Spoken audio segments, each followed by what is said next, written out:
Hello बच्चों, क्या हाल चाल। कैसे हैं आप सभी लोग। उम्मीद करता हूँ आप लोग बिल्कुल ठीक होंगे, मस्त होंगे एंड स्वस्थ होंगे। लास्ट क्लास में हमने बात किया था बच्चों ह्यूमन डाइजेस्टिव सिस्टम से related organs, mechanism of digestion और उससे रिलेटेड ग्लैंड्स। आज क्लास में हम बात करेंगे बच्चों ह्यूमन सर्कुलेटरी सिस्टम की।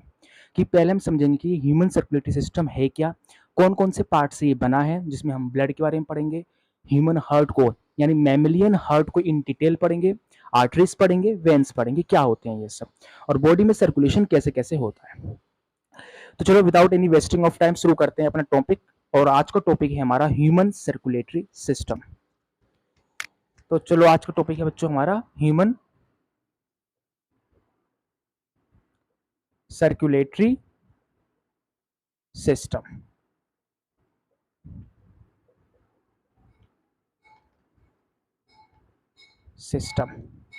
तो बच्चों फर्स्ट ऑफ ऑल तो पता होना चाहिए कि एक साइंटिस्ट थे जिसका नाम है विलियम हार्वे। क्या नाम था उनका? William Harvey. इन्होंने फर्स्ट टाइम 1628, कब? 1628 में ह्यूमन बॉडी के अंदर ब्लड की सर्कुलेशन को ऑब्जर्व किया था। ठीक है, किसने? विलियम हार्वे ने क्या किया था? ह्यूमन बॉडी में ब्लड की सर्कुलेशन को ऑब्जर्व किया था। और इसलिए विलियम हार्वे को फादर ऑफ सर्कुलेटरी सिस्टम या फादर ऑफ सर्कुलेशन कहा जाता है। दूसरी बात ये पता होना चाहिए बच्चों कि जो ह्यूमन का जो सर्कुलेटरी सिस्टम है ये 4 मेन पार्ट से बना होता है। पहला होता है ब्लड, दूसरा होता है हार्ट, तीसरा जो इंपॉर्टेंट ऑर्गन है बच्चों वो है आर्टरीज, और चौथा है यहाँ पे वेन्स। और ये चारों के चारों जो ऑर्गन्स होते हैं बच्चों ये एक दूसरे से रिलेटेड होते हैं। कैसे? हार्ट क्या करता है सभी जानते हैं। ह्यूमन का जो हार्ट होता है बच्चों वो चेस्ट के लेफ्ट साइड होता है, हमारे हल्का सा लेफ्ट साइड होता है। इसका काम क्या होता है?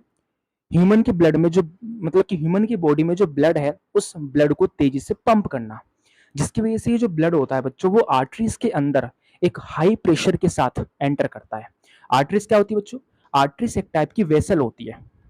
वेसल जो बॉडी के अंदर ऑक्सीजनेटेड ब्लड मतलब ऐसे ब्लड जो ऑक्सीजन रिच है उनको ये कैरी करती है हार्ट से पूरे बॉडी की टिश्यूज के सेल्स तक। ठीक है, और जैसे ही टिश्यूज के सेल्स उस ब्लड में से ऑक्सीजन को यूज कर लेते हैं, ठीक है, तो ब्लड क्या होता है बच्चों? डीऑक्सीजनेटेड हो जाता है। तो उस डीऑक्सीजनेटेड ब्लड को पूरे बॉडी से हार्ट में लाने का काम करता है वेन्स। तो कह सकते हैं कि चारों के चारों जो ऑर्गन्स हैं वो एक दूसरे से रिलेटेड है, और यही चारों के चारों जो पार्ट्स होते हैं बच्चों मिलकर ह्यूमन का सर्कुलेटरी सिस्टम बनाते हैं। तो इन एक एक पार्ट को हम इन डिटेल पढ़ेंगे। तो पहले आज हम बात करेंगे ब्लड के बारे में। ठीक है बच्चों, तो चलो शुरू करते हैं। ब्लड,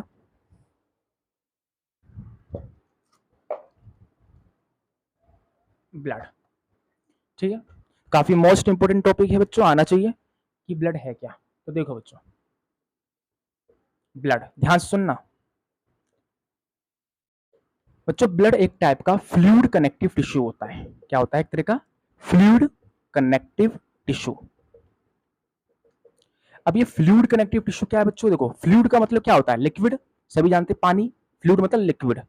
कनेक्टिव टिश्यू क्या होते हैं बच्चों? बॉडी के ऐसे टिश्यूज जो बॉडी के एक ऑर्गन को दूसरे ऑर्गन के साथ, या ऑर्गन को टिश्यूज के साथ, या बोन्स को बोन्स के साथ, या मसल्स को मसल्स के साथ, या मसल्स को बोन्स के साथ क्या करते हैं? लिंक करने का काम करते हैं। कौन? Connective tissue. तो ब्लड को कनेक्टिव टिश्यू क्या कह रहे हैं? ब्लड को बच्चों इसलिए कनेक्टिव टिश्यू कहा जाता है क्योंकि जो ब्लड है बच्चों वो ह्यूमन बॉडी में हर जगह सर्कुलेट करता है, एक जगह से दूसरी जगह, जिसकी वजह से ये जो ब्लड होता है बच्चों ये ह्यूमन बॉडी के हर टिश्यूज की सेल्स के कांटेक्ट में रहता है। समझ रहे हो ना? ब्लड क्या होता है? ब्लड पूरी बॉडी में सर्कुलेट करता है, यानी एक जगह से दूसरी जगह पहुंचता है, एक जगह से दूसरी जगह ट्रांसपोर्ट होता है, जिसकी वजह से ये जो ब्लड होता है बच्चों वो हर टिश्यूज के सेल्स के कांटेक्ट में रहता है, ठीक, उसके कनेक्शन में रहता है। इसलिए बच्चों ब्लड को कनेक्टिव टिश्यू कहा जाता है। ठीक, और लिक्विड फॉर्म में है ब्लड, इसलिए इसको फ्लूइड कनेक्टिव टिश्यू हम कहते हैं। बच्चों जो ब्लड होता है सभी जानते हैं जैसे कि ये रेड कलर का होता है। क्यों होता है रेड कलर का? क्योंकि ब्लड के अंदर एक रेड कलर का पिगमेंट होता है बच्चों जिसका नाम है हेमोग्लोबिन। क्या नाम है इसका? हेमोग्लोबिन। हेमोग्लोबिन जो होता है बच्चों ये एक रेड कलर का पिगमेंट होता है जो कि दो पार्ट से बना होता है। पहला होता है हेम, HAEM, हेम। ये एक ऑर्गेनिक मॉलिक्यूल है जो आयरन से बना होता है, Fe यानी आयरन। दूसरा है बच्चों यहाँ पे ग्लोबिन। ग्लोबिन जो होता है बच्चों ये हमारे हेमोग्लोबिन का प्रोटीनेशियस पार्ट होता है, ठीक है, जिससे गैसेस बाइंड होती है ट्रांसपोर्टेशन के दौरान, ठीक है। तो ये बच्चे ये बात पता होनी चाहिए। तीसरी अगर बात करें इसके फंक्शन की, तो ब्लड का मेन फंक्शन होता है बच्चों ट्रांसपोर्टेशन का। क्या? ट्रांसपोर्टेशन। ट्रांसपोर्टेशन मतलब हम जो फूड खाते हैं, फूड का कंप्लीट डाइजेशन कहाँ होता है? मैंने लास्ट वीडियो में बताया था कि ह्यूमन बॉडी में फूड का कंप्लीट डाइजेशन हमारे स्मॉल इंटेस्टाइन के ड्यूडेनम में होता है।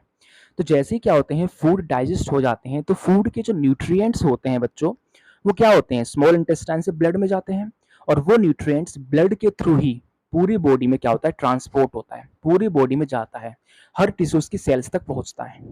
कौन? जो न्यूट्रिएंट्स होते हैं वो। तो ये किसको ट्रांसपोर्ट करता है? न्यूट्रिएंट्स को ट्रांसपोर्ट करता है। इसके अलावा हमारे बॉडी के अंदर कुछ एंडोक्राइन ग्लैंड्स होती हैं जो हार्मोन सिक्रीट करती हैं। तो उस हार्मोन्स को भी एक जगह से दूसरी जगह ले जाने का काम किसका होता है? ब्लड का होता है। तो ये न्यूट्रिएंट्स को ट्रांसपोर्ट करता है, हार्मोन्स को ट्रांसपोर्ट करता है, ठीक है। हम क्या करते हैं? CO2 को छोड़ते हैं, O2 को अंदर लेते हैं। तो O2 जो ब्लड में आता है, उस O2 को भी क्या करता है? ट्रांसपोर्ट करने का काम करता है, ठीक है।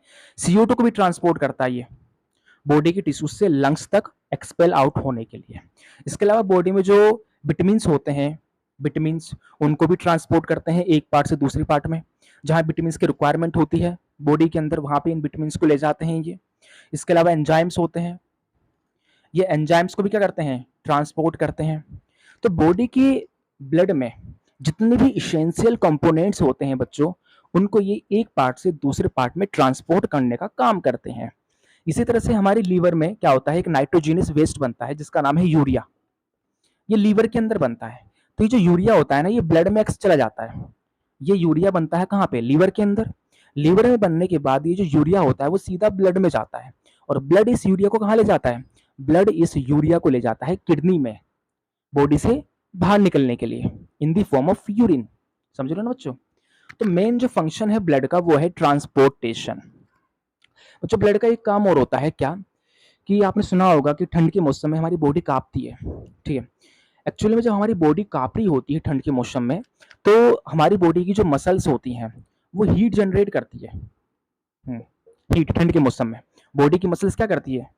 हीट जनरेट करती है, और ये हीट ब्लड के ही हेल्प से क्या होता है? बॉडी के एक पार्ट से दूसरे पार्ट में पहुंचता है, जिसकी वजह से हमारी बॉडी का जो इंटरनल एनवायरनमेंट, इंटरनल टेम्परेचर जो है वो मेंटेन रहता है बच्चों, ठीक है। इस कंडीशन को होम्योस्टेसिस कहते हैं, होम्योस्टेसिस। तो इससे एक बात पता चलती है बच्चों कि जो ब्लड होता है वो बॉडी के अंदर हमारी बॉडी के इंटरनल टेम्परेचर को भी मेंटेन रखवाने में हेल्प करवाता है।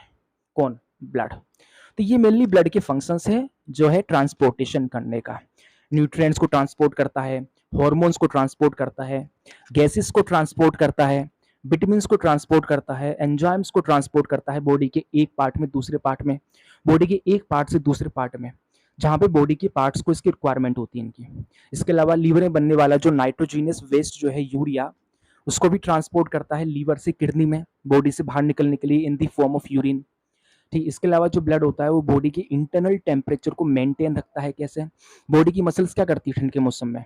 हीट जनरेट करती है। तो ये हीट बाय ब्लड पूरी बॉडी में पहुंचता है, पूरी बॉडी में फैलता है, जिससे हमारी बॉडी का इंटरनल टेम्परेचर बना रहता है, मेंटेन रहता है, जिस कंडीशन को हम कहते हैं बच्चों होम्योस्टेसिस, ठीक है।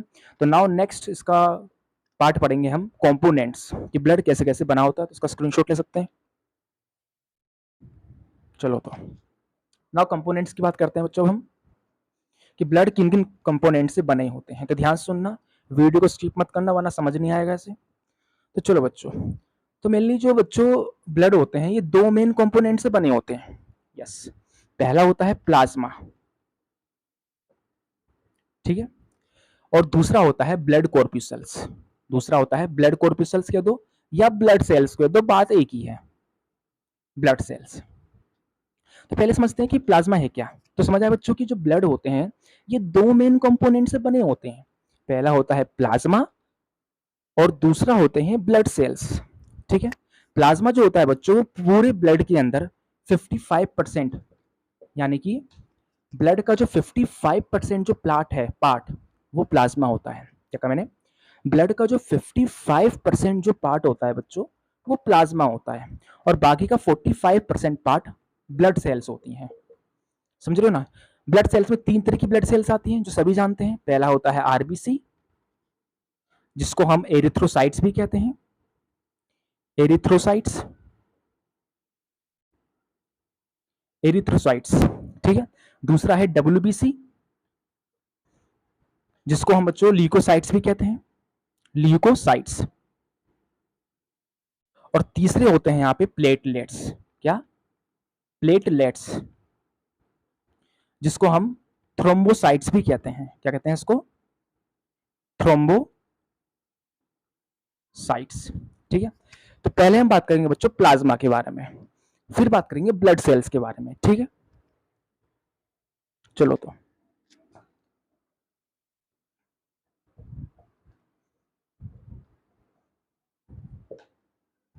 Now plasma.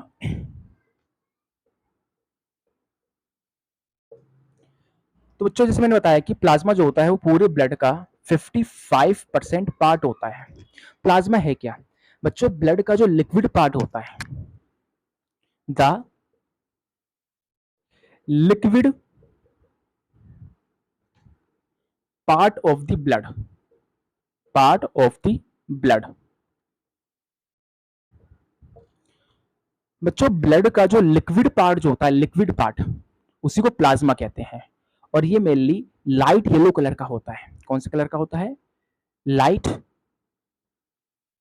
येलो कलर का होता है। जब किसी का एक्सीडेंट हो जाता है बच्चों, तो आपने हॉस्पिटल्स में देखे होंगे एक बैग के अंदर एक येलो कलर का लिक्विड पड़ा होता है और वो येलो कलर का लिक्विड पेशेंट की बॉडी में जा रहा होता है। तो वो येलो कलर का लिक्विड कुछ और नहीं बल्कि प्लाज्मा होता है। उसे फ्रेश फ्रोजन प्लाज्मा कहते हैं बच्चों। क्या कहते हैं उसको, फ्रेश फ्रोजन प्लाज्मा, जो हॉस्पिटल्स में क्या होता है पेशेंट को चढ़ाया जाता है, ठीक है, प्लाज्मा की डेफिशिएंसी के दौरान जब एक्सीडेंट हो जाता है तब, ठीक है। तो ये मेनली लाइट येलो कलर का होता है बच्चों, कौन, प्लाज्मा, ठीक है। तो प्लाज्मा पूरी ब्लड का 55% पार्ट है। ब्लड का जो लिक्विड पार्ट होता है बच्चों उसे प्लाज्मा कहते हैं, जो मेनली लाइट येलो कलर का होता है। कौन से कलर का होता है ये, लाइट येलो कलर का, ठीक है। नाउ बात करें कि प्लाज्मा जो होते हैं वो किन किन कंपोनेंट से बने होते हैं, ठीक है। तो कंपोनेंट्स की अगर हम बात करें तो बच्चों जो प्लाज्मा होते हैं हमारे, प्लाज्मा ये 2 मेन कंपोनेंट से बने होते हैं, ठीक है। पहला होता है वाटर। बच्चों प्लाज्मा में अप्रोक्स 90% वाटर होता है। ये बात ध्यान रखेंगे कि प्लाज्मा के अंदर अप्रोक्स 90% वाटर होता है और 10% इसमें अदर मटेरियल्स होते हैं, अदर मटेरियल्स या अदर सब्सटेंस होते हैं इसके अंदर। अब वो 10% में क्या क्या आता है, वो 10% में आते हैं बच्चों मिनरल्स आते हैं इसमें, मिनरल्स, जैसे सोडियम आयन हो गया, कैल्शियम आयन हो गया, मैग्नीशियम आयन हो गया, पोटेशियम आयन हो गया, एक्सेट्रा एक्सेट्रा, ये सब क्लोराइड आयन हो गए। कौन से, क्लोराइड आयन, ये सब, ठीक है। मिनरल्स में ये सब आते हैं। इसके अलावा इसमें होता है न्यूट्रिएंट्स। क्या होता है, न्यूट्रिएंट्स। न्यूट्रिएंट्स में आते हैं बच्चों glucose, amino acids, fatty acids, ये सब क्या होते हैं बच्चों 10% में आते हैं। इसके अलावा इसमें आते हैं प्लाज्मा प्रोटीन्स, प्लाज्मा प्रोटीन्स, कौन से, प्लाज्मा प्रोटीन्स, जो 3 तरीके के होते हैं, एल्बुमिन, ग्लोबुलिन एंड फिब्रिनोजन। ये 3 तरीके की प्लाज्मा प्रोटीन्स होते हैं, ठीक। कौन कौन से होते हैं बच्चों, यहां लिख दे रहा हूं मैं, इसको 1 मिनट मिटा के लिखता हूं, जैसे कि मैंने बताया यहां पे इस तरह से। 1 मिनट बच्चों, जैसे प्लाज्मा है, प्लाज्मा 2 मेन कंपोनेंट से बना होता है। पहला होता है वाटर। प्लाज्मा में अप्रोक्स 90% वाटर होता है। How many, 90%। और 10% होते हैं इसमें other substance, other substance. Simple से बताया कि प्लाज्मा में 90% वाटर कंटेन होता है और 10% होते हैं अदर सब्सटेंस। अब हम ये देखेंगे कि जो प्लाज्मा में जो 10% होते हैं, ठीक, अदर सब्सटेंस, ये कौन कौन से होते हैं। फर्स्ट ऑफ ऑल इसमें होता है मिनरल्स बच्चों। क्या होता है, मिनरल्स। मिनरल्स में आते हैं यहाँ पे कैल्शियम आयन, पोटेशियम आयन, ठीक है। इसके अलावा आता है मैग्नीशियम आयन, ठीक है। समझ रहे हो ना। इसके अलावा था क्लोराइड आयन, बाइकार्बोनेट आयन, ये सब मिनरल्स होते हैं बच्चों इनके अंदर, ब्लड के अंदर, ब्लड के प्लाज्मा में, जो प्लाज्मा के कॉम्पोजिशन में हेल्प करते हैं।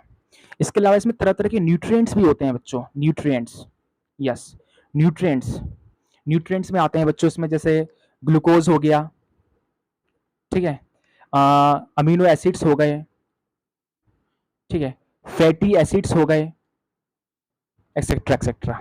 तो ये न्यूट्रिएंट्स भी क्या होते हैं बच्चों, प्लाज्मा के अंदर 10% के अंदर ही आते हैं।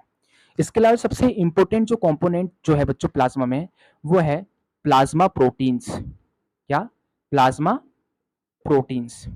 तो प्लाज्मा प्रोटीन्स की अगर बात करें बच्चों, ध्यान सुनना, प्लाज्मा के अंदर 3 मेन टाइप्स की प्रोटीन्स होती है बच्चों। क्या मैंने, ह्यूमन ब्लड के प्लाज्मा के अंदर 3 मेन टाइप्स की प्रोटीन होती है। पहला जो प्रोटीन होता है बच्चों वो होता है एल्बुमिन। कौन सा? एल्बुमिन। दूसरा होता है ग्लोब्यूलिन। कौन सा? ग्लोब्यूलिन। और तीसरा जो होता है बच्चों मेन इंपॉर्टेंट, वो होता है फिब्रिनोजन। फिब्रिनोजन। इन तीनों प्रोटीन्स को कलेक्टिवली बच्चों हम कहते हैं प्लाज्मा प्रोटीन्स। क्यों? क्योंकि ये ब्लड के प्लाज्मा में होता है। और ये 10% में से 6 to 7% जो होता है बच्चों, मैंने बताया कि प्लाज्मा में 90% वाटर होता है और 10% अदर सब्सटेंस। इस 10% में से 6 to 7% जो होता है बच्चों, वो प्लाज्मा प्रोटीन ही होता है। ठीक है। और सबसे इंपॉर्टेंट बात बच्चों की, जो प्लाज्मा प्रोटीन है तीनों की तीनों, एल्बुमिन, ग्लोबुलिन एंड फिब्रिनोजन, ये लिवर के अंदर बनते हैं। लिवर की जो सेल्स होती है बच्चों, जिन्हें हेपेटोसाइट कहते हैं, ये हेपेटोसाइट मिलकर ये तीनों प्रोटीन्स बनाती है। तो कहने का मतलब ये है कि ये तीनों की तीनों जो प्रोटीन है बच्चों, जिन्हें हम कलेक्टिवली प्लाज्मा प्रोटीन कह रहे हैं, ये बनते ह्यूमन बॉडी के लीवर में है, लेकिन सिक्रीट कहाँ होते हैं? ये सिक्रीट होते हैं ब्लड के प्लाज्मा के अंदर। और ये पूरे 10% में से 6 to 7% जो होता है बच्चों, प्लाज्मा प्रोटीन ही होता है। ठीक है। इनके फंक्शंस की बात करें तो फिब्रिनोजन जो होता है बच्चों, ये ब्लड क्लोटिंग में हेल्प करता है, helps in blood clotting. Globulin जो होता है बच्चों, ये एक एंटीबायोटिक की तरह, मतलब एक एंटीबॉडी की तरह एक्ट करता है, जो बॉडी को डिफेंस करने का काम करता है। कौन? ग्लोबुलिन। और एल्बुमिन क्या करता है बच्चों, कि ब्लड के अंदर जो वाटर लेवल है उसको मेंटेन रखने का काम करता है। तो इन तीनों प्लाज्मा प्रोटीन्स के फंक्शंस अलग अलग है। Fibrinogen helps in the blood clotting, globulin acts as a antibody, ये एंटीबॉडी की तरह एक्ट करता है, जो बॉडी को डिफेंस में काम आता है, जो बॉडी को प्रोटेक्ट करने का काम करता है तरह तरह के जर्म से। ठीक है। तो ये एंटीबॉडी की तरह एक्ट करता है। और एल्बुमिन क्या करता है? ब्लड के अंदर जो वाटर लेवल है उसको मेंटेन रखने का काम करता है। इसके अलावा बच्चों क्या होता है, ब्लड में कुछ डिसॉल्व गैसेस भी होती हैं। क्या होती हैं? Dissolve gases. डिसॉल्व गैसेस मतलब जैसे CO2 हो गया, O2 हो गया। ठीक है। ये डिसॉल्व फॉर्म में, मतलब प्लाज्मा के अंदर मिली होती है ये। ठीक है। तो बच्चों ये ध्यान रखना है कि ह्यूमन ब्लड के प्लाज्मा में 2 तरह की डिसॉल्व गैसेस होती है। पहली होती है CO2 और दूसरी होती है O2। इसके अलावा बच्चों ब्लड के प्लाज्मा में यूरिया भी होता है। यूरिया जो एक टाइप का नाइट्रोजीनियस वेस्टेज है बच्चों। इसके अलावा प्लाज्मा के अंदर विटामिन्स, हार्मोन्स एंड एंजाइम्स भी क्या होते हैं बच्चों, ट्रेसेस क्वांटिटी में कंटेन रहते हैं। तो ये ध्यान रखना है। तो इस तरह से प्लाज्मा 90% वाटर से बना होता है और 10% इसमें अदर सब्सटेंस होते हैं, जिसमें मिनरल्स आते हैं, न्यूट्रिएंट्स आते हैं, प्लाज्मा प्रोटीन्स आते हैं। 3 तरह के जो बनते लीवर के अंदर है, लेकिन सिक्रीट होते हैं प्लाज्मा के अंदर। डिसॉल्व गैसेस होती हैं, CO2, O2, यूरिया होता है। इसके अलावा इसमें विटामिन्स होता है, हॉर्मोन्स भी होते हैं। ठीक है।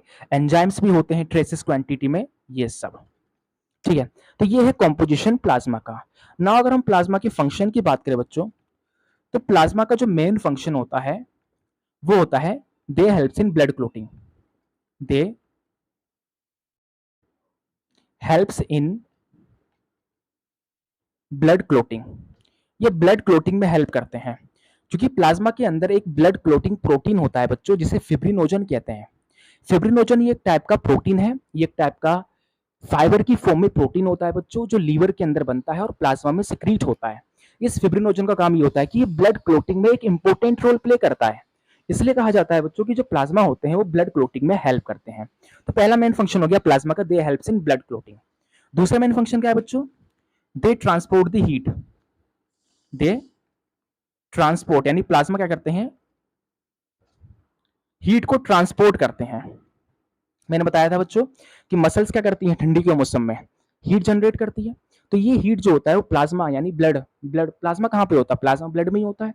तो इसी प्लाज्मा के थ्रू जो बच्चों जो हीट होता है वो एक पार्ट से दूसरे पार्ट में जाता है, जिसकी वजह से क्या होता है, बॉडी के अंदर का इंटरनल एनवायरनमेंट, इंटरनल टेम्परेचर ठंड के मौसम में मेंटेन रहता है। क्यों? क्योंकि ब्लड के प्लाज्मा जो होता है वो बॉडी के अंदर जनरेट होने वाली हीट को एक जगह से दूसरी जगह पहुंचा देता है, जिसकी वजह से बॉडी का इंटरनल टेम्परेचर इजिली मेंटेन रहता है। तो सिंपल से कह सकते हैं प्लाज्मा क्या करता है, हीट को ट्रांसपोर्ट करने में भी हेल्प करता है। ठीक है, इसके अलावा जो प्लाज्मा होता है बच्चों वो बॉडी के पीएच को भी मेंटेन करता है, maintains the pH, maintains the pH. ये बॉडी के पीएच को भी मेंटेन करने का काम करता है। कौन? प्लाज्मा। तो ये है प्लाज्मा का कॉम्पोजिशन और उसके फंक्शंस। नाउ हम ब्लड का सेकंड कंपोनेंट ब्लड सेल्स पढ़ेंगे इन डिटेल। स्क्रीनशॉट ले लीजिए।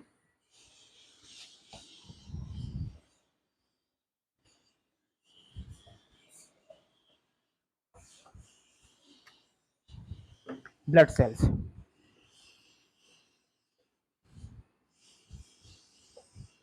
बच्चों ब्लड का 55% पार्ट प्लाज्मा होता है और बाकी का 45% पार्ट जो होता है, 45% पार्ट वो ब्लड सेल्स होती है। ब्लड सेल्स तीन तरह की होती है बच्चों। पहली होती है आरबीसी, जिसको हम एरिथ्रोसाइट्स भी कहते हैं। ठीक है, दूसरी होती है डब्ल्यूबीसी, जिसको हम ल्यूकोसाइट्स भी कहते हैं। ल्यूकोसाइट ये डब्ल्यूबीसी का दूसरा नाम है बच्चों। और तीसरी होती है प्लेटलेट्स। कौन सी? प्लेटलेट्स। इसको बच्चों हम कहते हैं थ्रोम्बोसाइट्स। क्या कहते हैं इसको? थ्रोम्बोसाइट्स। ठीक है, ये तीन तरह की ब्लड सेल्स होती हैं हमारी ब्लड के अंदर। ठीक है, जिसमें से 99% जो सेल्स होती हैं ब्लड के अंदर वो हमारी आरबीसी ही होती है बच्चों। ठीक है, क्या होती है? आरबीसी यानी red blood cell, red blood cell, white blood cell and platelets. तो ब्लड के अंदर बच्चों 99% जो सेल्स हैं वो हमारी प्लाज्मा ही होती है, सॉरी वो हमारी आरबीसी होती है। ठीक है, तो चलो पहले बात करेंगे आरबीसी की, फिर बात करेंगे डब्ल्यूबीसी की और फिर बात करेंगे प्लेटलेट्स की। ठीक है बच्चों,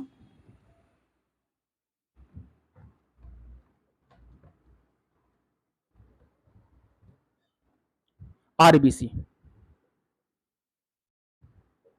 यानी कि रेड ब्लड सेल्स। ठीक है, इसे हम बच्चों कहते हैं एरिथ्रोसाइट्स, एरिथ्रोसाइट्स।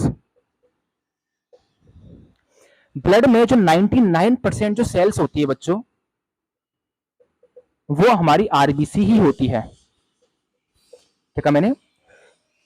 ह्यूमन के ब्लड में 99% जो सेल्स है वो आरबीसी होती है, इसलिए तो ह्यूमन का ब्लड रेड कलर का होता है। समझ रहे हो बच्चों? ठीक है, इसकी अगर हम वॉल्यूम की बात करें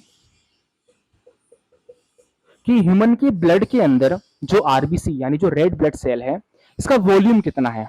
ठीक है, ठीक है, मतलब सिंपल सी भाषा में अगर कहूं कि जो रेड ब्लड सेल है ये ह्यूमन के ब्लड में कितने क्वांटिटी में है, तो देखो बच्चों ह्यूमन के ब्लड के अंदर, ठीक है, जो आरबीसी का जो वॉल्यूम होता है यानी जो आरबीसी की जो क्वांटिटी होती है बच्चों वो अप्रोक्स 5 से 5.5 मिलियन एमएम क्यूब होती है बच्चों। ठीक है, ये क्या होता है बच्चों? ह्यूमन के ब्लड के अंदर आरबीसी का वॉल्यूम है। देखो बच्चों दो तरह के लोग हैं इस दुनिया में, एक वो लोग जो प्लेन पे रहते हैं नॉर्मल लैंड पे, और एक लोग वो होते हैं जो हाई ऑल्टीट्यूड पे रहते हैं, ऊंचाइयों पे। तो बच्चों आपने सुना होगा कि जो लोग हाई एल्टीट्यूड पे रहते हैं, जब हम किसी ऊंचाई जगह पे रहने जाते हैं तो हमें सांस लेने में प्रॉब्लम होती है, क्योंकि ऊंचाइयों पे ऑक्सीजन की डेफिशिएंसी होती है मेनली। तो नेचुरली हमारी बॉडी के अंदर जब हम ऊंचाई पे जाते हैं तो हमारी बॉडी के अंदर 30% आरबीसी बढ़ जाती है। क्या कहा मैंने? जब हम ऊंचाइयों पे हाई ऑल्टीट्यूड पे रहने जाते हैं बच्चों तो ह्यूमन के ब्लड में 30% आरबीसी बढ़ जाती है। क्यों बढ़ जाती है? ताकि क्योंकि देखो हाई ऑल्टीट्यूड पे ऑक्सीजन की कमी होती है, 30% आरबीसी इसलिए बढ़ जाती है ताकि ज्यादा से ज्यादा ऑक्सीजन हमारी रेड ब्लड सेल ले पाए और उसको पूरे टिश्यूज की सेल्स तक पहुंचा पाए। तो जो लोग ऑल्टीट्यूड पे रहते हैं, ऑल्टीट्यूड मतलब ऊंचाइयों पे जो लोग रहते हैं, उनके ब्लड में जो आरबीसी का जो वॉल्यूम है बच्चों वो 8 मिलियन एमएम क्यूब होता है। ठीक है, तो ये बात भी ध्यान रखेंगे। इसकी अगर शेप की बात करें बच्चों तो आरबीसी का जो शेप होता है बच्चों वो बाइकॉनकेव होता है। क्या होता है? बाइकॉनकेव। कुछ इस तरीके से देखो बच्चों, ये मान लो इस तरह से,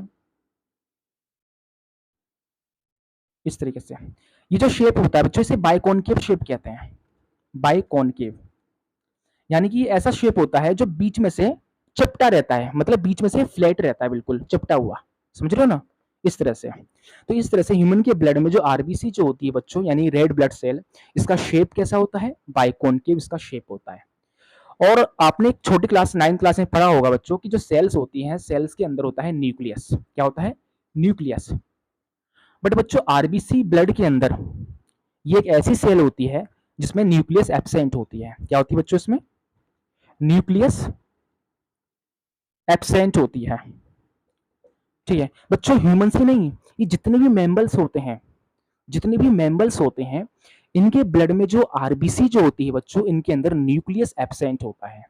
ठीक है, सिर्फ कैमल को छोड़ के, सिर्फ कैमल को छोड़ के, क्योंकि कैमल एक ऐसा मैमल होता है बच्चों, यानी ऊंट एक ऐसा मैमल होता है जिसके ब्लड में जो आरबीसी है उसके अंदर जो न्यूक्लियस है बच्चों वो प्रेजेंट होता है और वो मेनली ओवल शेप्ड होता है। तो मैंने क्या बताया? आरबीसी पूरा नाम है इसका रेड ब्लड सेल, इसको हम एरिथ्रोसाइट भी कहते हैं। ह्यूमन के ब्लड में 99% यानी 99% जो सेल है वो आरबीसी होती है। इसका जो वॉल्यूम है, जो लोग नीचे रहते हैं यानी प्लेन पे, जैसे हम लोग नॉर्मल प्लेन पे रहते हैं, तो उसमें जो वॉल्यूम होता है वो 5 से 5.5 मिलियन पर mm³ होगा। तो जो लोग ऊंचाइयों पे रहते हैं, तो ऊंचाइयों पे ऑक्सीजन की कमी होती है, तो नेचुरली हमारी बॉडी के अंदर 30% आरबीसी बढ़ जाती है, जिसका वॉल्यूम 8 मिलियन mm³ तक पहुंच जाता है। ह्यूमन के ब्लड में आरबीसी का जो शेप है बच्चों वो बाइकॉनकेव होता है। और सबसे इंपॉर्टेंट बात कि ह्यूमन के ब्लड में जो आरबीसी जो होती है बच्चों, इनके अंदर न्यूक्लियस एब्सेंट होता है। ह्यूमन ही नहीं, ये जितनी भी मैमल्स होते हैं इनके ब्लड में जो न्यूक्लियस होता है उसके अंदर सॉरी, इनके ब्लड में जो आरबीसी होता है उस आरबीसी में न्यूक्लियस एब्सेंट होता है, सिर्फ कैमल को छोड़ के, क्योंकि कैमल के ब्लड में आरबीसी के अंदर न्यूक्लियस होता है और वो न्यूक्लियस ओवल शेप्ड होता है। ठीक है, तो ह्यूमन के रेड ब्लड सेल का शेप कैसा है? बाइकॉनकेव है और न्यूक्लियस एब्सेंट है। ऐसे सेल्स बच्चों जिसमें न्यूक्लियस एब्सेंट हो उसे हम ई न्यूक्लिएटेड कहते हैं। क्या कहते हैं उसको? ई न्यूक्लिएटेड। मतलब कि जो आरबीसी है बच्चों ये क्या है? ई न्यूक्लिएटेड है। इतनी बात समझ आई? तो इसका स्क्रीनशॉट ले सकते हैं आप ना बच्चों। अब आगे बात करते हैं थोड़ी बहुत। जैसे कि मैंने बताया कि आरबीसी है, सपोज क्या ये आरबीसी है, तो आरबीसी के अंदर एक स्पेशल टाइप का मॉलिक्यूल होता है बच्चों, जिसे हेमोग्लोबिन कहते हैं। हेमोग्लोबिन।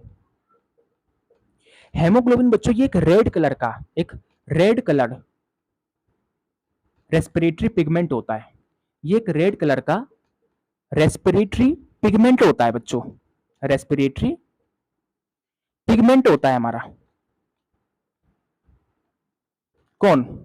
जो रेड ब्लड सेल, मतलब कि जो रेड ब्लड सेल है बच्चों, इसके अंदर एक स्पेशल टाइप का मॉलिक्यूल होता है जिसे हेमोग्लोबिन कहते हैं। और हेमोग्लोबिन एक टाइप का रेड कलर का रेस्पिरेटरी पिगमेंट होता है जो दो पार्ट से ही बना होता है। पहला पार्ट इसका देख सकते हैं हेम। हेम बच्चों एक ऑर्गेनिक मॉलिक्यूल होता है। हेम, HAEM, हेम एक ऑर्गेनिक मॉलिक्यूल है जो मेनली आयरन से बना होता है। ठीक है, और दूसरा है ग्लोबिन। ग्लोबिन जो होता है बच्चों ये एक प्रोटीनेशियस चेन होती है, प्रोटीनेशियस नेचर की होती है, प्रोटीन से बनी होती है ये। ठीक है, और ये पूरा हेमोग्लोबिन जो मॉलिक्यूल होता है बच्चों ये रेड कलर का होता है, इसलिए तो हमारी जो आरबीसी सेल है ये रेड कलर की होती है। और सबसे ज्यादा ब्लड में कौन सी सेल पाई जाती है? Red blood cell. इसलिए तो ह्यूमन का ब्लड रेड होता है बच्चों, इसी कारण। ठीक है, अब इस हेमोग्लोबिन का मेन फंक्शन क्या है बच्चों? इस हेमोग्लोबिन का मेन फंक्शन ये होता है, हम क्या करते हैं, देखो हमारी बॉडी की टिश्यूज की जो सेल्स होती हैं वो ब्लड के अंदर CO2 को छोड़ देती है और हम बाहर से O2 लेते हैं, तो O2 ब्लड में जाता है। ठीक है, तो ये जो गैसेस होती है ना बच्चों ये आरबीसी के अंदर जाती है। आरबीसी के अंदर जाके ये ऑक्सीजन और कार्बन डाइऑक्साइड दोनों बाइंड हो जाती है। ठीक है, जहां पे ये हेमोग्लोबिन क्या करता है, इन गैसेस को ट्रांसपोर्ट करता है। ठीक है, ये CO2 को क्या करेगा, CO2 को टिश्यूज से लंग्स में ले जाएगा बॉडी से बाहर निकलने के लिए, और जो हमने O2 लिया है उस O2 को लंग्स से बॉडी के टिश्यूज तक ले जाएगा। तो हेमोग्लोबिन का मेन फंक्शन होता है बच्चों गैसेस को ट्रांसपोर्ट करना। Haemoglobin helps in the transportation of gases. ये मेन फंक्शन है हेमोग्लोबिन का। और हेमोग्लोबिन है किसके अंदर? आरबीसी के अंदर। और एक सबसे इंपॉर्टेंट बात बच्चों कि ह्यूमन ब्लड के एक आरबीसी के अंदर यानी एक रेड ब्लड सेल के अंदर अप्रोक्स 280 से 300 मिलियन हेमोग्लोबिन होता है। मतलब समझ रहे हो ना, इसका मतलब ये हुआ कि 30 करोड़ के आसपास 30 करोड़ के आसपास हेमोग्लोबिन के मॉलिक्यूल्स एक आरबीसी के अंदर पाए जाते हैं। और हेमोग्लोबिन का मेन फंक्शन क्या है? ये गैसेस के ट्रांसपोर्टेशन में हेल्प करता है। और हेमोग्लोबिन है किसके अंदर? आरबीसी के अंदर।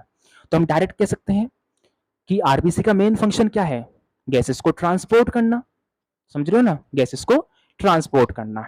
और ह्यूमन ब्लड के एक आरबीसी सेल के अंदर अप्रोक्स 280 से 300 मिलियन हेमोग्लोबिन के मॉलिक्यूल्स एक आरबीसी के अंदर होता है।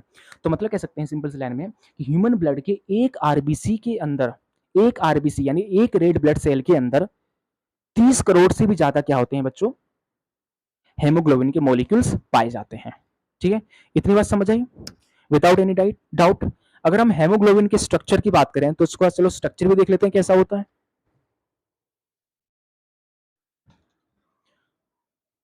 स्ट्रक्चर की अगर हम बात करें बच्चों, स्ट्रक्चर की अगर बात करें तो हेमोग्लोबिन के एक मॉलिक्यूल जो होता है वो 4 हेम से बना होता है। इस तरह से मैंने बताया हेम जो होता है बच्चों, हेम हेम ये आयरन से बना एक ऑर्गेनिक मॉलिक्यूल होता है, इसके अंदर आयरन होता है। ठीक है, और हर हेम से इस तरह से प्रोटीनेशियस चेन जुड़ी होती है बच्चों, इस तरह से, इस तरीके से। ठीक, ये ग्लोबिन होती है बच्चों। ये दो तरह की होती है, एक होती है अल्फा ग्लोबिन और एक होती है बीटा ग्लोबिन। ठीक है बच्चों, ये ग्लोबिन से CO2 बाइंड होता है, CO2 बाइंड होता है, और हेम से बच्चों O2 बाइंड होता है। समझ रहे हो ना? ठीक है, तो CO2 O2 हेमोग्लोबिन से ही बाइंड होते हैं बच्चों, तभी तो ये हेमोग्लोबिन क्या करता है? इनको ट्रांसपोर्ट करता है। जहां पे ये CO2 को टिश्यूज से लंग्स में ले जाता है बॉडी से निकलने के लिए, तो O2 को ये लंग्स से बॉडी के टिश्यूज में ले जाता है बॉडी की टिश्यूज की सेल्स की यूटिलाइजेशन के लिए। इतना समझ आए बच्चों? तो ये हेमोग्लोबिन का मतलब एक सिंगल हेमोग्लोबिन का स्ट्रक्चर है। नाउ नेक्स्ट हम बात करते हैं व्हाइट ब्लड सेल्स की। स्क्रीनशॉट ले लो इसका। व्हाइट ब्लड सेल की बात करते हैं बच्चों। चलो तो व्हाइट ब्लड सेल WBC। बच्चों WBC को ना हम ल्यूकोसाइट्स भी कहते हैं। ल्यूकोसाइट्स, ल्यूकोसाइट्स, इसे हम WBC को हम ल्यूकोसाइट्स भी कहते हैं। इसको बॉडी का सोल्जर ऑफ बॉडी कहा जाता है, ह्यूमन बॉडी का सोल्जर ऑफ बॉडी कहा जाता है इसको, क्योंकि ये क्या करता है? हमारी बॉडी के अंदर आने वाले जर्म्स और जो पैथोजेंस यानी बैक्टीरियल सेल हो गया, वायरल सेल्स हो गए, इन जर्म्स वगैरह को जो बॉडी के अंदर आते हैं उनको ये किल करने का काम करता है। ठीक है, तो मतलब कह सकते हैं कि जो आरबीसी है ये एक सोल्जर की तरह एक्ट करता है, इसलिए इसको सोल्जर ऑफ द बॉडी कहा जाता है। किसको? WBC को, सॉरी WBC को। ना अगर हम WBC की शेप की अगर बात करें बच्चों, तो WBC का जो शेप होता है बच्चों ये इरेगुलर होता है। इरेगुलर कहने का मतलब ये है कि ह्यूमन की ब्लड के अंदर जो WBC जो होती है बच्चों, इसका कोई शेप नहीं होता। अगर ये व्हाइट ब्लड सेल अगर ब्लड में घूम रहा है तो कुछ और शेप का रहेगा, लेकिन जैसे ही बॉडी की टिश्यूज के सेल्स के अंदर जाएगा तो ये अपनी शेप को चेंज कर लेगा। समझ रहे हो ना? तो इसका कोई शेप नहीं होता बच्चों, ये इरेगुलर शेप्ड होता है। कौन? WBC। और सबसे इंपॉर्टेंट बात बच्चों कि ये न्यूक्लिएटेड होता है। कहने का मतलब ये है बच्चों, मैंने जैसे अभी बताया आप लोगों को कि ब्लड की रेड ब्लड सेल के अंदर न्यूक्लियस नहीं होता, लेकिन व्हाइट ब्लड सेल के अंदर न्यूक्लियस होता है। ठीक है, क्या होता है? न्यूक्लियस होता है। ठीक, मान लो व्हाइट ब्लड सेल मैंने बताया कि इसका कोई शेप नहीं होता, ये इरेगुलर शेप है, तो इसके सेंटर में क्या होगा बच्चों? न्यूक्लियस होगा इस तरीके से। और इसके चारों तरफ इसके सेल ऑर्गेनली होंगे बच्चों, जैसे एंडोप्लाज्मिक रेटिकुलम हो गया, ठीक है, माइटोकॉन्ड्रिया हो गया, ये सब। But endoplasmic reticulum, mitochondria, nucleus ये सब आरबीसी में एब्सेंट होते हैं, बट व्हाइट ब्लड सेल में होते हैं। तो व्हाइट ब्लड सेल को ल्यूकोसाइट्स भी कहते हैं, इसे बॉडी का सोल्जर कहा जाता है। इसका शेप इरेगुलर होता है, अगर ये ब्लड में रहेगा तो इसका शेप कुछ और रहेगा, जैसी बॉडी की टिश्यूज की सेल्स में जाएगा तो इसका शेप कुछ और हो जाएगा, अपने आप को स्कीज कर लेगा, अपने आप को दबा लेगा ये। ठीक है, क्या आपको पता है बच्चों कि जब ह्यूमन बॉडी के अंदर WBC जो अपने शेप को चेंज करता है, तो इस प्रोसेस को हम डायपेडेसिस कहते हैं। क्या कहते हैं इसको? डायपेडेसिस। ठीक है, तो ये ध्यान रखना है। ठीक है, और ये न्यूक्लिएटेड होता है, मतलब इसमें न्यूक्लियस होता है। ठीक है बच्चों। नाउ बच्चों अब हम बात करेंगे डब्ल्यूबीसी की टाइप्स के बारे में। तो टाइप्स की अगर बात करें बच्चों, तो हमारे बॉडी के अंदर टोटल 6 टाइप की डब्ल्यूबीसी होती है। डब्ल्यूबीसी का टाइप्स की अगर बात करें तो 6 टाइप्स की होती है। पहली होती है बच्चों कौन सी? लिम्फोसाइट। कौन सी? लिम्फोसाइट। दूसरी होती है बच्चों यहां पे मोनोसाइट। कौन सी? मोनोसाइट। तीसरी जो होती है बच्चों वो होती है यहां पे इसिनोफिल। इसिनोफिल। चौथी होती है बच्चों बेसोफिल। ठीक है। पांचवी होती है बच्चों न्यूट्रोफिल। कौन सी? न्यूट्रोफिल। ठीक, 5 मेन टाइप्स की क्या होती है? डब्ल्यूबीसी होती है ह्यूमन के ब्लड में, जिसमें से बच्चों लिम्फोसाइट जो है, लिम्फोसाइट ये ह्यूमन की बॉडी के ब्लड में सबसे स्मॉलेस्ट डब्ल्यूबीसी होती है। तो ह्यूमन के ब्लड में टोटल 5 मेन टाइप्स की व्हाइट ब्लड सेल होती है, जो बॉडी के अंदर आने वाले जर्म्स को किल करने का काम करती है, जिसमें से लिम्फोसाइट ह्यूमन की बॉडी की सबसे स्मॉलेस्ट व्हाइट ब्लड सेल होती है। सबसे स्मॉलेस्ट कौन सी होती है बच्चों? लिम्फोसाइट। इसका काम क्या होता है बच्चों?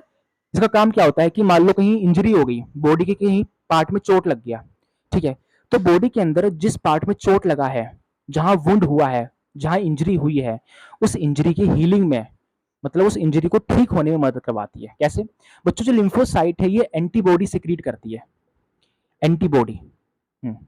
ठीक है, और ये एंटीबॉडी क्या करेगी बच्चों? बॉडी की जिस भी पार्ट में चोट लगा है वहां पे जाएगी, ठीक है, और उस चोट वाले पार्ट में जो भी बैक्टीरिया होगा उन्हें किल कर देगी। तो सिंपल से लाइन में कह सकते हैं बच्चों की जो लिम्फोसाइट है ये क्या करती है? बॉडी के अंदर लगने वाली जो चोटें होती हैं उस चोट को ठीक करवाने में, या जो इंजरी है उसको हीलिंग में हेल्प करती है उसके। कौन? लिम्फोसाइट जो है वो।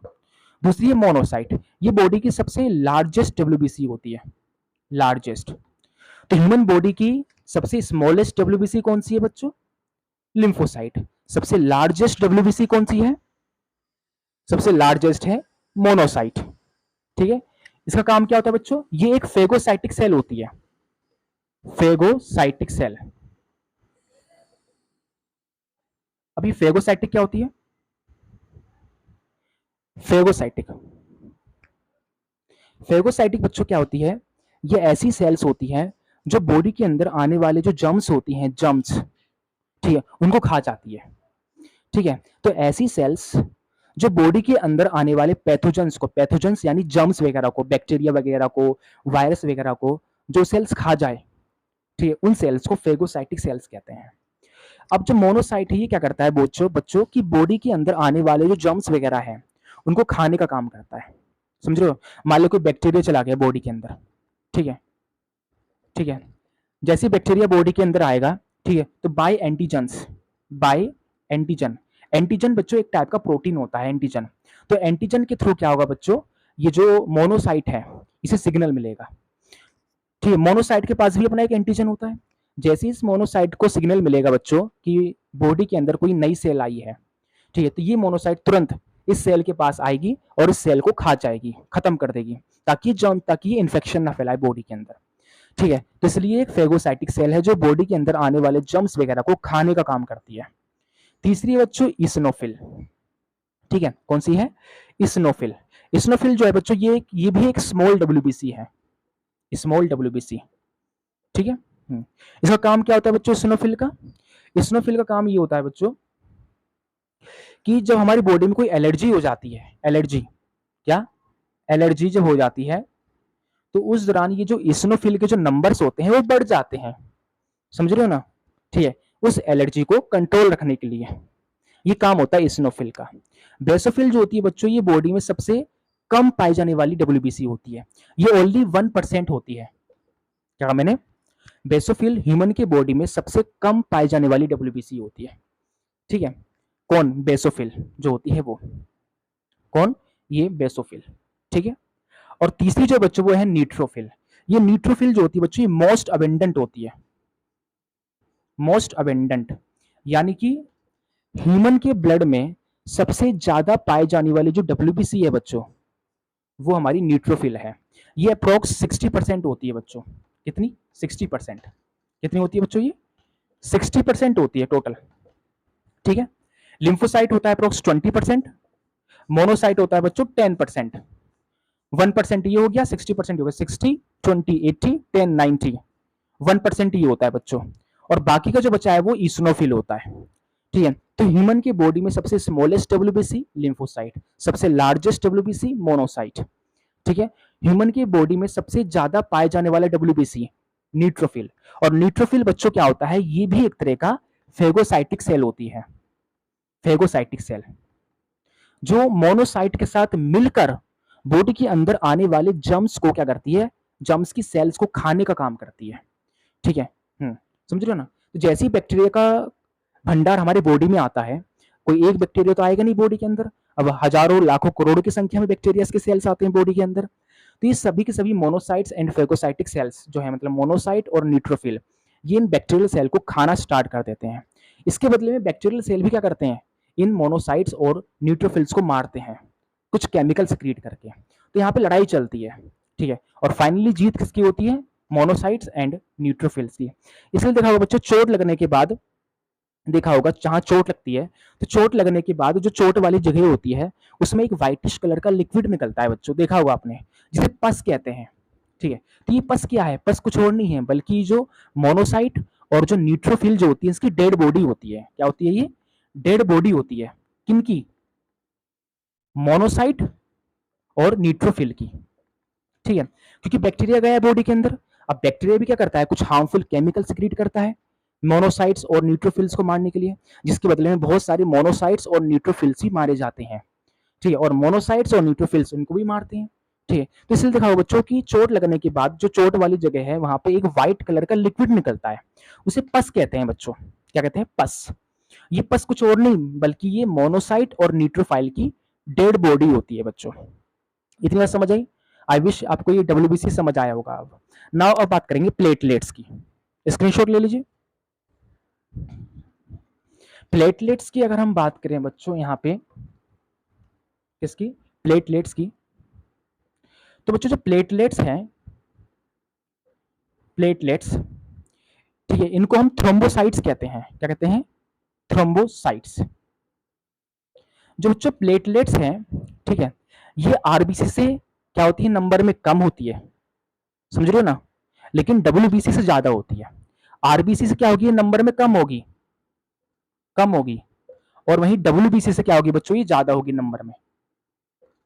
और इसकी जो क्वांटिटी है हमारी ब्लड के अंदर, वो 1 पॉइंट से लेकर 2 लाख के बीच में होती है। 2 लाख, 1.5 से लेकर 2 लाख mm³। समझ रहे हो बच्चों? ठीक है। तो कह सकते हैं कि ह्यूमन के ब्लड में जो बच्चों जो प्लेटलेट्स है, ये RBC से नंबर में कम होती है लेकिन WBC से नंबर में ज्यादा होती है। और इसका जो वॉल्यूम है प्लेटलेट्स का ह्यूमन के ब्लड में, वो 1.5 से 2 लाख mm³ के बीच में होती है। बच्चों इसका जो शेप होता है, शेप, वो ओवल शेप्ड होते हैं मेनली, ओवल या स्फेरिकल, मतलब गोल, स्फेरिकल शेप्ड होते हैं कुछ इस तरीके से, कुछ इस तरीके से होते हैं बच्चों ये। और सबसे इंपॉर्टेंट बात बच्चों कि इसमें भी क्या होता है? न्यूक्लियस एब्सेंट होता है, न्यूक्लियस एब्सेंट होता है।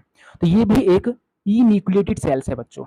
तो सिंपल से लाइन में एक बात कह सकते हैं कि ह्यूमन के ब्लड में RBC एंड प्लेटलेट्स, ये दोनों ही एक टाइप की इन्यूक्लिएटेड सेल्स है, मतलब इनमें न्यूक्लियस एब्सेंट होता है, ठीक है। तो प्लेटलेट्स का दूसरा नाम है थ्रोम्बोसाइट। ये RBC से कम होता है, WBC से ज्यादा होता है। इसका वॉल्यूम 1.5 लाख से 2 लाख mm³ होता है बच्चों। ये एक ओवल शेप्ड या स्फेरिकल शेप्ड सेल होती है जिसके अंदर न्यूक्लियस एब्सेंट होता है बच्चों। नाउ फंक्शंस की बात करें तो इसका मेन फंक्शन होता है helps in clotting, helps in clotting. ये ब्लड क्लोटिंग में हेल्प करता है बच्चों। क्या करता है? ब्लड क्लोटिंग में हेल्प करता है, ठीक है। अब ये कैसे हेल्प करता है? तो इसका एक पूरा मैकेनिज्म है जिसे हम मैकेनिज्म ऑफ ब्लड क्लोटिंग कहते हैं, जिसमें तरह तरह की स्टेज आती है, जिसे प्लेटलेट्स टूटता है, ठीक है, इसके अलावा इससे क्या बनता है, थ्रोम्बोप्लास्टिन बनता है, थ्रोम्बोप्लास्टिन से प्रोथ्रोम्बिन बनते हैं, प्रोथ्रोम्बिन से थ्रोम्बिन बनता है, फिर फिब्रिनोजन बनता है, फिर फिब्रिनोजन एक्टिव होकर फाइब्रिन बनाता है और ये फाइब्रिन चोट वाली जगह पे मेस लाइक स्ट्रक्चर बनाते हैं। तो ये पूरा मैकेनिज्म है। इस मैकेनिज्म को फिर कभी मैं नेक्स्ट क्लास में बताऊंगा। तो फिलहाल आप याद रखें, प्लेटलेट्स का मेन फंक्शन होता है कि ये ब्लड क्लोटिंग में हेल्प करता है और ब्लड क्लोटिंग का मैकेनिज्म आपसे बोर्ड एग्जाम में नहीं पूछेगा, ये आप क्लास 11th में पढ़ोगे इन डिटेल। तो जब आप क्लास 11th में आओगे तो मैं आपको ब्लड क्लोटिंग का मैकेनिज्म इन डिटेल पढ़ाऊंगा कि क्या होता है, ठीक है। तो फिलहाल आप इतना याद रखिए कि ब्लड क्लोटिंग में हेल्प करता है कौन, प्लेटलेट्स। रही बात इसकी मैकेनिज्म की, तो इसके मैकेनिज्म को मैं आपको क्लास 11th सर्कुलेशन वाले चैप्टर में पढ़ाऊंगा इन डिटेल कि कैसा होता है, ठीक है बच्चों। ना आप देख लेते हैं कि जो ब्लड सेल्स होती है बनती कैसे है। चलो, तो अगर इसकी फॉर्मेशन की बात करें बच्चों, अगर हम, तो मैंने बताया कि ब्लड में 3 तरह की सेल होती है, आरबीसी, डब्ल्यूबीसी एंड प्लेटलेट्स। बच्चों इन तीनों ब्लड सेल का जो फॉर्मेशन है वो बोन मेरो से होता है। किससे होता है, बोन मेरो से। अब बोन मेरो क्या होता है बच्चों, बोन मेरो एक टाइप का सॉफ्ट टिश्यू होता है जो कि ह्यूमन बॉडी के लॉन्ग बोन के एंड में और बीच में होता है। जैसे मान लो ये एक लॉन्ग बोन है, इस तरह से,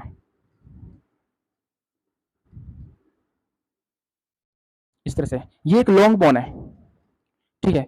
तो बच्चों ये जो बोन मेरो होगा ना वो लॉन्ग बोन के एंड में यानी यहां पे और बीच में होगा बच्चों। बोन मेरो 2 तरह के होते हैं, एक होता है रेड बोन मेरो और एक होता है येलो बोन मेरो। समझ रहे हो ना, red bone marrow and yellow bone marrow. Red bone marrow होते हैं बच्चों एंड्स में, बॉडी के लॉन्ग बोन के एंड पे होते हैं रेड बोन मेरो। तो येलो बोन मेरो होते हैं बच्चों बीच में, ठीक है। तो बोन मेरो एक टाइप का सॉफ्ट टिश्यू है जो कि ह्यूमन बॉडी के लॉन्ग बोन के एंड्स और बीच में ये होता है। ये मेनली 2 टाइप्स के होते हैं, red bone marrow and yellow bone marrow. तो ह्यूमन के ब्लड में जो ब्लड सेल्स है बच्चों वो रेड बोन मेरो से बनती है। रेड बोन मेरो के अंदर कुछ स्पेशलाइज्ड सेल्स होती हैं बच्चों जिन्हें स्टेम सेल्स कहते हैं। क्या कहते हैं, stem cells. Stem cells body की ये ऐसी सेल्स होती है जो न्यू सेल्स बनाती है, ठीक है। तो ये स्टेम सेल्स क्या करती है, तीनों आरबीसी, डब्ल्यूबीसी एंड प्लेटलेट्स को बनाती है। तो ये भी तो तीनों टाइप की सेल होती है बच्चों। तो कह सकते हैं कि ह्यूमन के ब्लड में जो तीनों जो ब्लड सेल्स हैं ये हमारे रेड बोन मेरो से बनता है। रेड बोन मेरो में एक स्पेशलाइज्ड सेल होती है बच्चों जिन्हें स्टेम सेल कहते हैं। यही स्टेम सेल्स ब्लड की तीनों सेल्स को बनाने का काम करती है। और बोन मेरो होता कहाँ है, ह्यूमन बॉडी के लॉन्ग बोन के एंड और शाफ्ट यानी बीच में होता है, ठीक है। और ये एक टाइप का सॉफ्ट कनेक्टिव टिश्यू होता है। क्या होता है एक तरह का ये कनेक्टिव टिश्यू।